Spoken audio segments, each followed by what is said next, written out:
యేసుక్రీస్తు పరిశుద్ధనామంలో మీ అందరికీ వందనములు.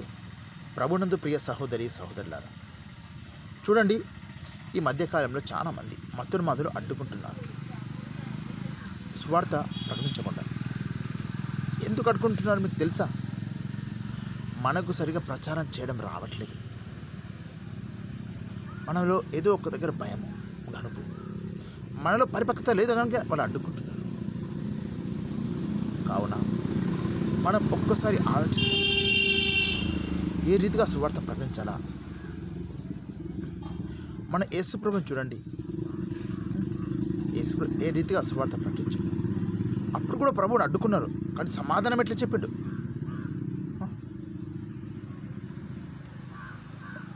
చూడండి, చాలా సందర్భాల్లో ప్రభు చెప్పిండు, నాణ్యం దగ్గర, రూపాయి నాణ్యం దగ్గర. మరి అదేవిధంగా ఇంకా చాలా సందర్భాలు ఉన్నాయి. మీరు చూస్తే వాళ్ళకు డైరెక్ట్గా సమాధానమే లేవు. వాళ్ళు ప్రశ్నిస్తే యేసు ప్రభు తిరిగి ప్రశ్నించిండు. మనం కూడా సువార్త ప్రకటించే ముందు ప్రార్థనాపూర్వకంగా దేవుని సువార్త ప్రకటించడం ముందుకు వెళ్ళాలి. ఎవరొచ్చినా ధైర్యంగా మాట్లాడే బుద్ధి జ్ఞానం దేవుడు ఇవ్వాలి.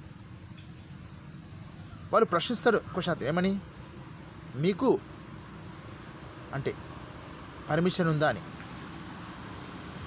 మనం వాళ్ళని ప్రశ్నించాలి, వాళ్ళకు పర్మిషన్ ఉందా మనం అడగడానికి.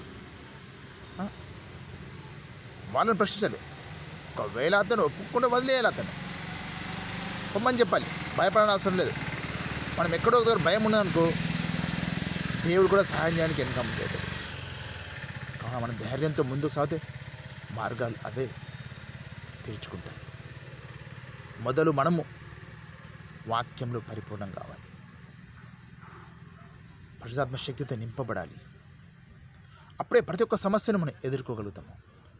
ఎందుకంటే ఎదుర్కొనేది మనదేం కాదు, మనలో ఉన్న పరిశుద్ధాత్మ దేవుడే మనం నడిపించేది, పోషించేది, మనకు మాటనిచ్చేది ఆయననే.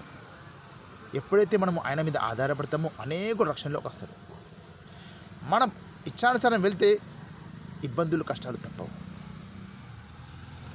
కావున ప్రభునందు ప్రియ సహోదరి సహోదరులారా, ప్రభు కూడా ఏ రీతిగా ప్రకటించను దాన్ని జాగ్రత్తగా మీరు చూడండి, గమనించండి.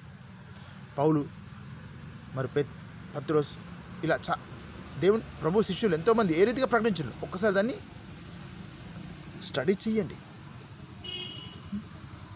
మనం విమర్శించుకోవడం తప్పు. మరి వాళ్ళు ఎందుకు భయపడతారో మీకు తెలుసా? వాళ్ళు ఎందుకు భయపడతారంటే, మనుషులు, చాలామంది మనుషులు, వాళ్ళని కాదు మనం కూడా ముందు మనుషులం మనం ఉన్నాం. అంటే దేవునికి తెలియనప్పుడు మన తాతలు ముత్తాతలైన పెద్ద మనుషుల దగ్గర వెళ్ళి కథలు వినడానికి మనం ఆశ చూపుతాము. కల్పితమైన కథలు అవి ఇవి ఎంటర్టైన్మెంట్ కోసం. అదే అలవాటుగా వాళ్ళు ఉన్నారు, అలవాట్లో ఉన్నారు. కానీ యేసుప్రభు వచ్చి ఏం చేశాడు? అబద్ధాన్ని బట్టబయలు చేశాడు. కావున అలా కోపం. దొంగను దొంగ అంటే ఇవ్వకుంటాడా? అందుకోసమే వాళ్ళకు కోపము, వాళ్ళకు చాలా కోపము. ఎందుకంటే సత్యాన్ని గ్రహించలేడు. సత్యాన్ని గ్రహించాలి, సత్యాన్ని అర్థం చేసుకోవాలంటే ముందు ఓర్పు కావాలి, దాని తర్వాత శక్తి కావాలి. వాళ్ళకు ఓర్పు లేదు, శక్తి లేదు, బలహీనులు. అందుకోసమే అడ్డుకోవడానికి ప్రయత్నిస్తారు. అంతే. బలహీనులను చూసి మనం భయపడద్దు, జాలిపడి ముందుకు సాగాలి. ప్రభు సువార్త ప్రకటించే మార్గంలో ముందుకు సాగాలి. మనము ప్రకటించడమే ముఖ్యమంటే ప్రార్థనలో ఎక్కువ ఉండాలి. అప్పుడే మనం సరళంగా ముందుకు పోగలుగుతాం. లేదా ఫస్ట్ ప్రవర్తన మార్చుకొని ప్రభులో నువ్వు కొనసాగు, అంతే. అదొక సువార్తనే ప్రకటించడం. కావున ప్రియ సహోదరి సహోదరులారా, సువార్త ప్రకటించినప్పుడు జాగ్రత్త ప్రకటించండి.